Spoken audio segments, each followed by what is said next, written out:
they're still not going back to their checklist. What do I need to do? What do I need to do to improve? I think that's where a lot of confusion comes into play. What are the individual little pieces that throughout the sales process that we have to work on, because they all kind of come together, form our success?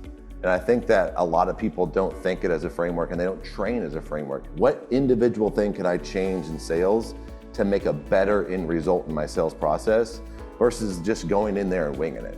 Yeah. And that's where they start getting into trouble, because they go through the curriculum and they just go through the sales training, but when they go in there, they're still not going back to their checklist. What do I need to do? What do I need to do to improve? I think that's where a lot of confusion comes into play. Yeah, and it's interesting how, I guess it's just human nature, like when you're going through that process, so many times you look at what you're doing and you default to saying, I need to add something else. I need to add something else. There's something else that I'm not saying that I should be saying. And most of the time we've seen, I know you're a huge proponent of this internally within our organization, is that most of the time the answer is the opposite direction of less is more. Less is more, yeah. Exactly. Yeah. Let's take something off. Yeah. The marketing constraint. We know, I would say of the coaching calls, probably half of the coaching calls, people are calling in, and regardless of what they called in or scheduled the call about, something always around marketing typically is brought up on that coaching call. So we know that there's a ton of different strategies. There's all sorts of variables that are market dependent and things like that. But we also know that there are some core foundational elements of marketing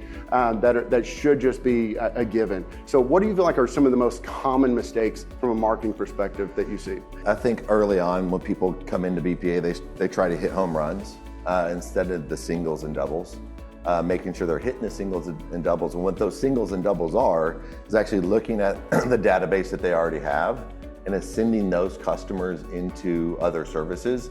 I mean, sometimes people don't think is like their own database is marketing. It's the foundational principle of marketing. Like, it is. You don't have to even spend money to do it.